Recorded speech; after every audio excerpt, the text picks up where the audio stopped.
घूमे जे बांच जांदा ना ध्यान मेरी हाँ पंजे बांच ਵੱਡੇ ਵੱਡੇ ਵੈਲੀ ਪਾ ਕੇ ਘੁੰਮੇ ਜੇ ਬਾਂਚ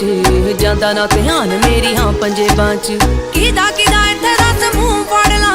ਹੋ ਗਏ ਸ਼ਰਿਆਮ ਤੇਰੇ ਸ਼ਹਿਰ ਚਰਚੇ ਬੇਬੇ ਬਾਪੂ ਪੁੱਛਦੇ ਮੁੰਡੇ ਦੀ ਡਿਗਰੀ ਕੀ ਦੱਸਾਂ ਅੱਖ ਚੱਲਦੇ ਤੇਰੇ ਤੇ ਪਰਚੇ ਤੂੰ ਯਾਰਾਂ ਪਿੱਛੇ ਫਿਰਦਾ ਪਵਾਉਣਾ 26 ਸਾਲ ਦੀ ਕੁਆਰੀ ਬੈਠੀ ਤੇਰੇ ਕਰਕੇ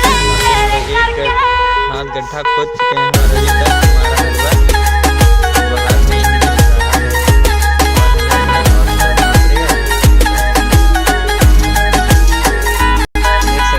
समझी ना भोली मैनू सब पता है किथे किथे हो जांदे हो गया आए मेरे पिछे जिन्ने बन रोमियो मुड़ के ना मिले चंडीगढ़ मैप ते समझी ना भोली मैनू सब पता है किथे किथे हो जांदे हो गया ओ आए मेरे पिछे जिन्ने बन रोमियो मुड़ के ना मिले चंडीगढ़ मैप ते घुमदी मोहाली तेरी थार वैरिया कंबे दिल आजी ना किसे ना लड़के ਮੋਮ ਡੈਡ ਪੁੱਛਦੇ ਮੁੰਡੇ ਦੀ ਡਿਗਰੀ ਕੀ ਦੱਸਾਂ ਅੱਖ ਚੱਲਦੇ ਤੇਰੇ ਤੇ ਪਰਚੇ ਤੂੰ ਯਾਰਾਂ ਪਿੱਛੇ ਫਿਰਦਾ ਪਵਾਉਣਾ 26 ਸਾਲ ਦੀ ਕੁਆਰੀ ਬੈਠੀ ਤੇਰੇ ਕਰਕੇ और वहाँ से और अंदर अभी है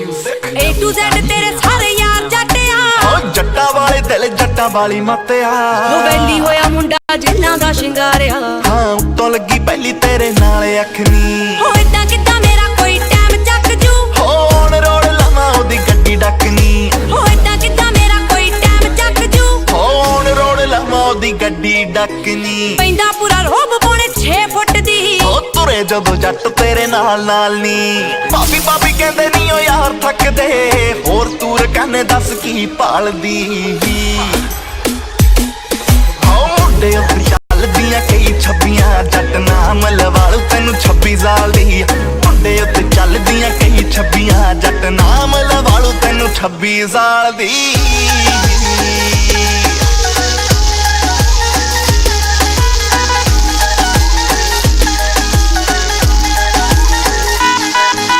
ਜੱਟਾ ਜੱਟੀ ਫੈਨ ਤੇਰੀ ਇਸੇ ਗੱਲ ਤੋਂ ਤੂੰ ਯਾਰਾਂ ਪਿੱਛੇ ਲੈਣੇ ਨਹੀਂ ਸਟੈਂਡ ਛੱਡਦਾ ਹੁੰਦੀ ਜਿਵੇਂ ਪੁਲਿਸ ਪੰਜਾਬ ਭਰਤੀ ਇੱਕ ਲੋੜ ਪਈ ਤੇ ਯਾਰਾਂ ਪਿੱਛੇ ਭੱਜਦਾ ਬੇਸ਼ੱਕ ਲੜਨੇ ਤੋਂ ਰਾਹ ਰੋਕਦੀ ਪਰ ਜੇ ਕੋਈ ਕਰੂ ਤੇਰੇ ਉੱਤੇ ਵਾਰ ਵੇ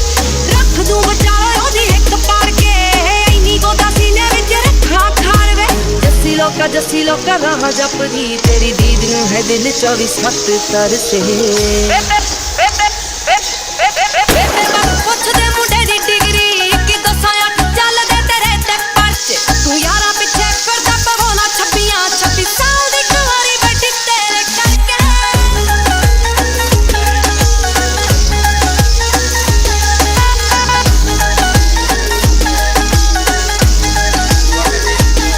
ये हमारा अरवा का सब्जी हो गया रेडी